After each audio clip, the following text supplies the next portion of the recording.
Hey there, and welcome to Crushing with Abby O. I'm your host, Abby O'Sullivan.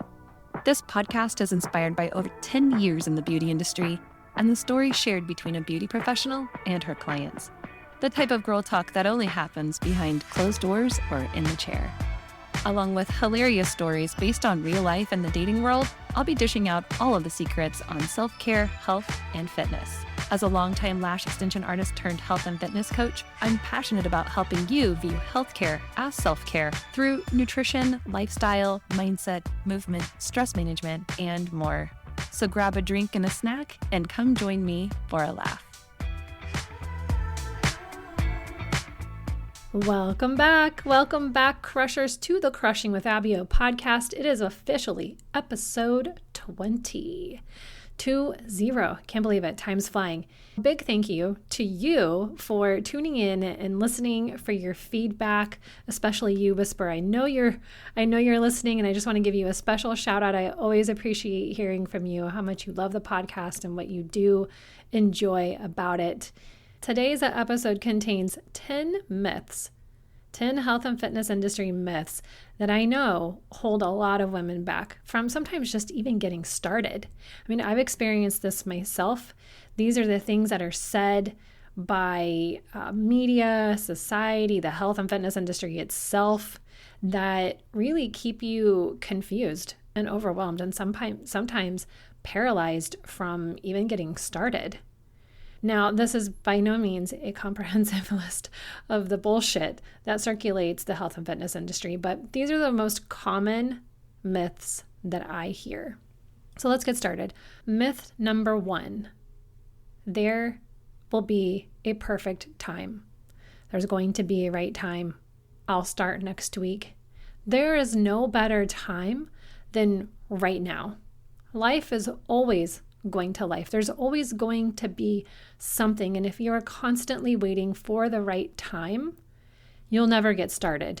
Now, you can take this outside the health and fitness area to apply that to your life. There's no better time to get started than right now. So what is something that you can do today to incorporate a healthier habit that you've been looking to start? Could it be drink more water, go for a walk, go to bed an hour earlier, get some extra sleep? Like, what's something that you can do right now?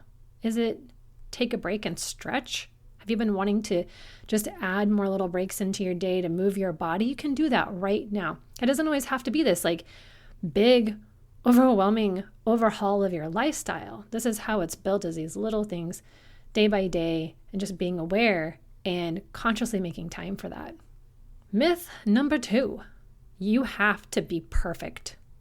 You have to be 100% perfect to reach your goals. And who made you think that? The bodybuilder on Instagram? Like, number 1, is that your goal? And do you even know like what their life consists of 100% of the time? Like, it may look all shiny and perfect and structured and great, but are they happy? Is it sustainable? Is that what you actually want? Ask yourself that. Consistency is totally key. Consistency is absolutely key. But consistent does not equal perfection. Perfection leaves little room for experimenting and fun, does it not? Like, how boring would that be if everything was just perfect all the time? Also, what does that even mean? Like, what's the perception of perfect? And then who made that up? So you don't have to be perfect. You're not going to be. Just expect that. No one's expecting you to be. Like, we're all just human. And the key here is what you can do consistently. Number 3, you have to restrict and give up foods, social time, alcohol, brunch, and enjoyment in order to see results. I know the conditioning around dieting is essentially what I just listed. It permeates society, media, the health and fitness industry itself, sends out this message of you gotta restrict in order to hit your goals. And then it becomes associated, healthy becomes associated with restriction. And we don't love restriction. We want to do what we want. As soon as you tell me that I can't do it, I want to do it, right? Like this is not actually a healthy relationship at all. And you know that all of that shit, all of that restriction, giving up the foods, giving up social time, that's not sustainable. And you know because you've tried it. There is another way, I promise. Number 4, lifting weights will make you bulky. There's a lot of vernacular in the health and fitness industry that is not really helpful. This is one of those phrases. And let's just ponder, where did this even come from? Did a woman actually say this, or is it something that a man has said, like lifting weights will make you bulky, you don't want to do that? And then they hand us the 3-pound pink dumbbell, which to me is just another way to say like, no, you don't need to do that here. Just stay small, stay in your place, out of the way in a separate area. Don't bother because it's going to make you look bulky and you need to look a certain way. To all of that, I say, fuck that. Toned, lean mass, bulking, all of that means build muscle. I know that I think since like CrossFit has really become mainstream, like women are really seeing women who lift and get in the gym and are lifting heavy. And I think that that's really inspiring. I think that's really cool that it's brought that to a more modern, like recent mainstream view. But I also know that there are women who still aren't really sure about all of that. So, we do say things like, I want to tone my arms, and that's totally okay. All of it means building muscle. And you don't really have to worry about becoming bulky, like whatever the perception of that is to you. Because I'm not really a big fan of hearing that, but I mean, it is what it is. You don't really have to worry about that. Some people are super genetically gifted. Some people will supplement with steroids. And I mean, women, we'll just leave men out of it because they have a different hormonal profile. We don't really build like they do. And it takes intentional effort, consistency, and time and progressive overload to build muscles. Strength training will build you physically and mentally and give you more confidence and trust in your body. Your body's going to be stronger, capable, less prone to injury as long as, you're doing things correctly and not getting too crazy. I mean, you can never guarantee in life that you're never going to get injured doing anything, right? But muscles also burn more energy and they help you retain muscle mass and shape as you're losing body fat, should that be a path that you are on. So let's toss this myth out the window once and for all. Lifting will not make you bulky. It will help you build muscle and many, many other things. Myth number 5, you have to spend hours in the gym to get results. Just like all those people on the internet, you have to spend days of your life in the gym. Actually, no, that's totally not true. 3 to 4, 30 to 45 minute sessions a week, and you're good. You could actually even do 2 sessions a week if you're using the right programming. There's other ways and places to move your body besides the gym as well. There are classes. You can go outside. You could get into a sport. You could get into hiking or rock climbing. Like, you don't actually just have to go to the gym, but strength training does provide such a valuable foundation for your body for just your whole entire life. Myth number 6. Myth number 6 is that you have to do cardio to lose fat. And cardio gets such a bad rap. I mean, why? Because it's hard? Because it makes us breathe harder? Because it's boring? I mean, honestly, I'll give it all of that. But here's the deal. Number 1, you don't have to do cardio to lose fat. You don't have to do that. Technically, all you need is a calorie deficit. But cardio is a tool that you can use to help you improve your heart health, your endurance, and expend some energy. The recommended amount for cardio is 20 minutes a day in zone 2, and I'll link that source in the show notes so you can go check it out. And for cardio, just find the activity that you like to do. You don't have to do what everyone else is doing. You could go ride a bike. You can go for a light jog. You could get on the bike, like a upright bike, and just bike in the gym. Whatever you want to do, just find what you like to do. Myth number 7. Myth number 7 says that if you lose X however many pounds, you will be happy. Like everyone who loses weight is just automatically, intrinsically happy all the time now. You can lose the weight and still be unhappy. You could still be confused about how to sustain it.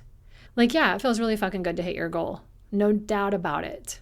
But if you don't know how to sustain it, and if you realize that you're still not happy with yourself or something in your life, then it's time to get curious. Start from the heart. Start with love and acceptance, and then understanding how the body, food, stress, and movement all work together. Myth number 8. Myth number 8 is that healthy has a certain look. I don't really know if this one needs over explaining. You really never can judge a book by the cover. So don't assume someone that has a shredded body is super healthy and happy, or that someone who carries more weight isn't. You really never know what could be going on mentally, physically, or emotionally with that person. You don't know what their blood work looks like. You don't know if their body is functioning in an optimal way. Focus on what healthy feels like for you, and don't worry about what everyone else is doing out here. Myth number 9, it's difficult to reach your health and fitness goals. Now, I'm not saying that there is no work involved, because there is work involved. There's work involved any time that you want to change something or start something. Opening a business is difficult. Running a business and keeping it alive is difficult. And also, it is your perception of what is difficult. Let me just rewind that. It is your perception of what is difficult. Now, it seems this way because the health and fitness industry has long promoted diet plans and products that keep you in a cycle of failure and investing again. Failure not only because that shit doesn't work, and again, just because it works short term doesn't mean it's actually working if you can't keep that shit up. And it keeps you in a cycle of feeling like a failure. Sounds really good, right? When you understand how everything works, it is easier to take action. And last but not least, myth number 10, that it can happen fast. If you want short-term weight loss, you can find that. If you want to have long-term success and results, commit to it for the long term. Marry this shit. It is your life, and it's not a race. And there you have it, 10 health and fitness industry myths that are holding you back. Is this what you expected? Is there one that you've heard that's different from what I've shared? I would love to know. You can email me at hello@crushingpodcast.com. Find me on Instagram at Coach Abio. It's my new account. Come follow me there, hang out. Let's talk about body, mind, nutrition, optimization. And I just want you to know that I have also been affected by these myths, at least some of them, if not all, at some point in my life. And I've just continued to keep at it, to keep learning. And I've certainly changed my mind on a few things as I've learned more. I choose pretty carefully who I get educated by, who I listen to on the internet, who I take advice from. And again, then it's applying those things to your own life and seeing what it is that actually works for you. Thanks for joining me today for another episode of Crushing with Abby-O. Again, come find me on Instagram. You can also sign up for my twice weekly newsletter through the links in the show notes. You can set up a time to chat with me for free about your goals, where you're currently at, like where you want to be, and if there's anything that I can do to help you via either coaching or just kind of helping you figure out what your next step is. I'm happy to do that. That link is also in the show notes. Everyone have a great week, and I will see you back here next time. Thank you for tuning into the Crushing with Abby-O podcast. I hope you enjoyed today's episode. If you did, go ahead and subscribe or follow.